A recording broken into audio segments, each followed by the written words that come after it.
Hi, I'm Bill McDonald, and I've been coming to Moreton Island for a lot of years, and I think it's a pretty special place. And so is Tangalooma Island Resort. It's that feeling of being on a deserted island, yet with all the comforts of home and much, much more. But it doesn't just happen by accident.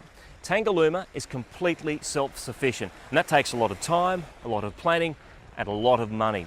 But don't just take my word for it. Let's go behind the scenes and see what makes Tanga tick, and how this old whaling station has been transformed into a mini city.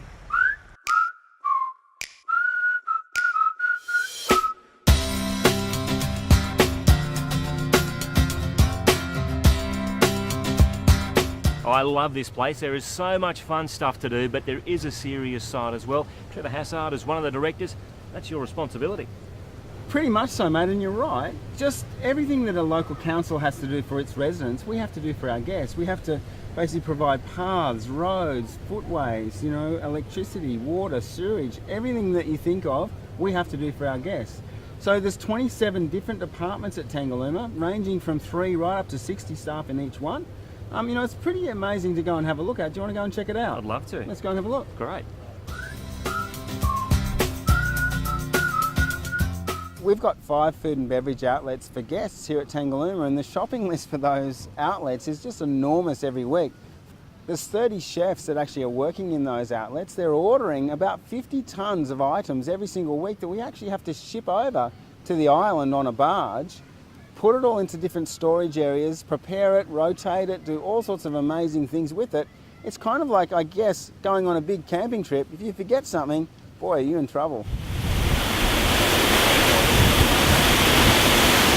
No shortage of water here. We are surrounded by it. But what about the drinking variety, Trev? I think it's sprung a leak. And a big one. Look, we've got a whole stack of pumps here at the resort that actually just pump straight out of the water table.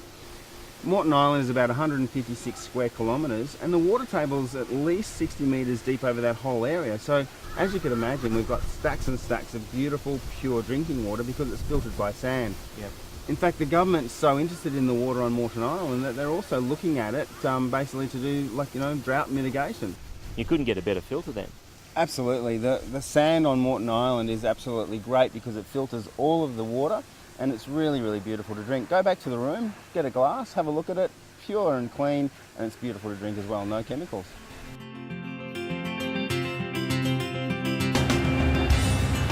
No power lines over or under the bay, Trevor. How do you generate power? Well, this is the Tangalooma power station, Bill. We actually have 10 generator sets here. They produce around about 2.2 megawatts of power. Use about 6,000 to 8,000 litres of diesel every single day. Do you want to go and have a look? Yeah, sure. Okay, you're going to need these. So these things never stop? If they stop, then the resort would stop, and it's all panic stations if these things do ever stop. I'll bet it is. Okay, we're going to have a look.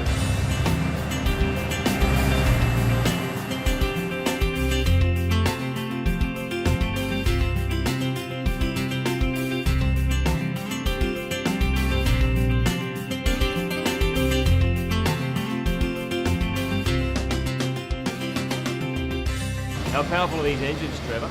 Well, they're really, really powerful. Just 2 could actually run a small town. They're worth about $250,000 each. We try and replace them about every 2 years.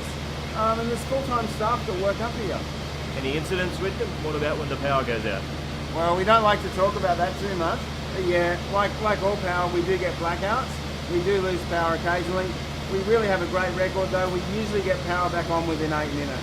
But there's another whole benefit that comes with these engines, isn't there? You get green benefit. Absolutely. Well, we run the generators anyway. As everyone knows, engines create heat. We pump cold water through those engines, so to speak. Hot water comes out. So 80% of the hot water at the resort is supplied for free by this power station. And when you look at those sort of percentages, they're actually better than solar power and some sort of alternative energy. The energy efficiency is really good. It's fantastic. It brings generators from being fairly poor up to about 80% efficient.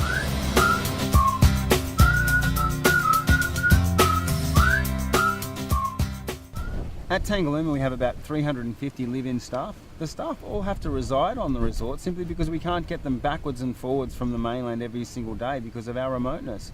Over the 20 years I've worked at Tangalooma, I really don't think I could name a country anywhere on the planet that I haven't actually met a guest from staying here at the resort. Now, that provides us with a little bit of a challenge, and the challenge is that we have to employ overseas staff that can interpret for those guests. We even actually have our own English school where staff come over to Tangalooma, actually learn English through a university accredited program, and then given work placement to learn English in the workplace as well. It's a win-win situation. As you can imagine, being a resort, there is a whole lot of waste, if you know what I mean, and it all has to go somewhere. But Moreton being a pristine environment, Trevor, that is a massive operation. Well, it's really big. It's just we treat about 300,000 litres of sewage a day. There's a massive pumping network that basically pump it all down to this particular plant behind us. We treat it to a tertiary grade so that it doesn't harm the environment, and that's one of the most important things that we do here at Tangalooma. Make sure that the environment's okay.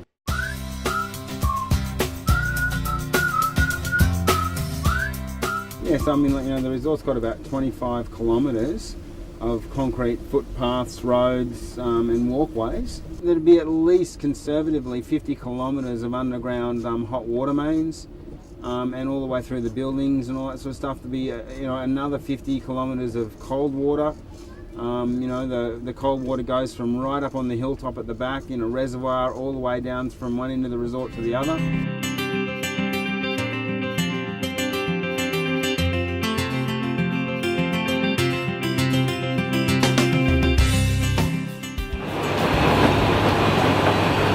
In this building we have gardeners, electricians, plumbers, bog store, laundry and housekeeping, about 100 staff all up, and this is a really, really important part of the resort.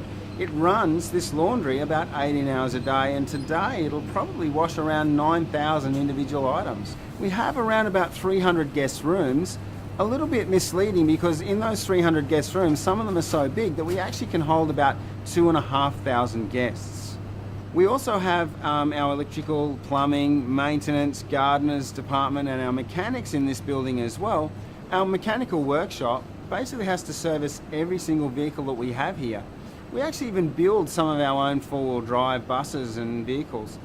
We've got everything from over 100 quad bikes here at Tangalooma, about 50 buggies, all sorts of buses and utes. The mechanical workshop is quite busy at all times.